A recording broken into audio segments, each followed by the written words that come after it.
So, good day everyone. Today, I will explain the basic valuable rules and officiating procedures based on the material. So, today, I'll be explaining first the referee hand signals. So, una-una is pag-usapan natin ang referee signals. Dito, gumagamit ang mga referee ng official hand signals para mas malinaw ang bawat decision during the game. Para hindi maguluhan yung players, coaches, and audience. Kailangan malinaw yung signal na sasabihin nila. So, sa first is ball in. So, sa ball in, kapag ang bola is pumasok sa court o tumama sa linya, ituturo dito at pababa ang referee. Ituturo ito pababa ng referee. Ibig sabihin, valid ang play at may points. May points silang makukuha.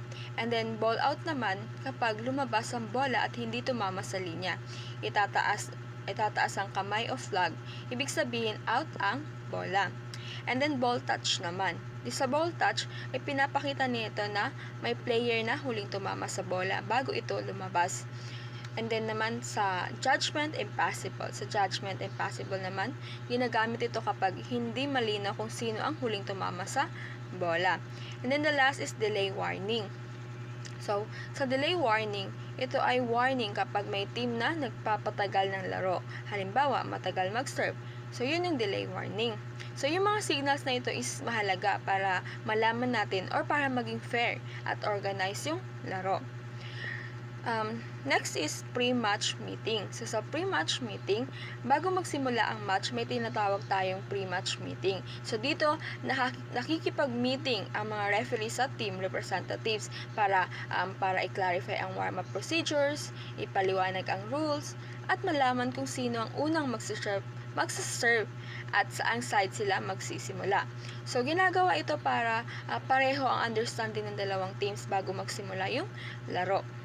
And then, sa next naman is the start of the match and set. So, dito, hindi agad nagsisimula ang laro hanggat hindi namimit tong sumusunod na ito. Ito yung dapat nasa tamang position ang lahat ng players, of course. And then, dapat din ready na ang parehong team. So, bago magsimula yung match, kailangan nasa tamang position na yung players and ready na sila. And then, kapag ready na, mag-whistle na yung referee na mag-whistle ang referee bilang signal na pwede na mag-serve. And then sa service rotation naman tayo. Ang service rotation naman is kapag ang receiving team is mananalo ng rally at sila na ang magsuserve. Kailangan silang mag-rotate. Kailangan nilang mag-rotate clockwise o paikot sa kanan. Ginagawa ito upang para maging fair at lahat ng players is mabigyan ng chance sa iba't ibang position. So, magpapalit sila. Mag-rotate sila clockwise. Sa service rotation yun siya. And then sa ball in and ball out naman tayo. Ball in and ball out rule. So, ang bola is tinatawag na in kapag yung bola is pumasok sa loob ng court. Kapag tumama sa boundary lane. So, yun na yung ball in. Ball out naman is kapag lumabas ito ng tuluyan at hindi tumama sa linya. So, mahalaga ito dahil naka-base dito yung points.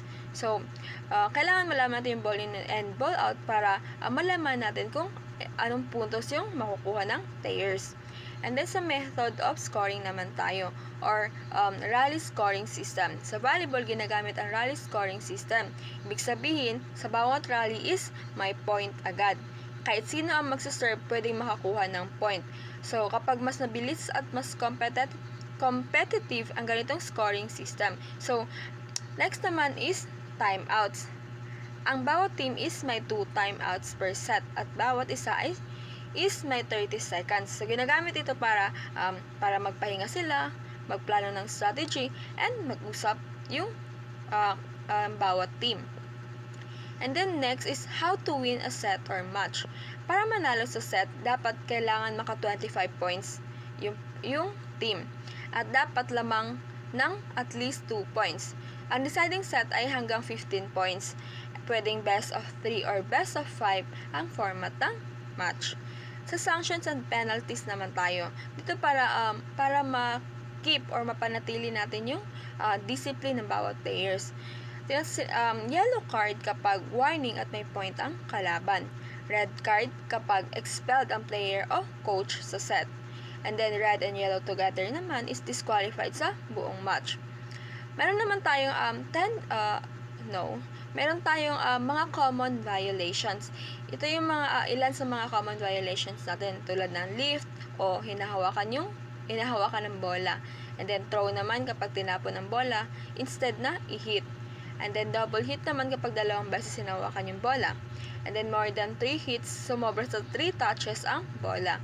Meron tayong touching the net, out of rotation, wrong server, back throw attack, and service fault. So, kapag may mga violation ganito, kapag daw yung team is nakakuha ng violation na to, maaari maka-points yung kalaban nila. So, parang nag-iingat tayo na huwag makagawa ng violation kasi score na yun ng kalaban natin. So, as a whole, ang valuable rules and in conclusion rather, is ang valuable rules at officiating procedures is ginagawa para masigurong fair, organized, and discipline yung buong laro.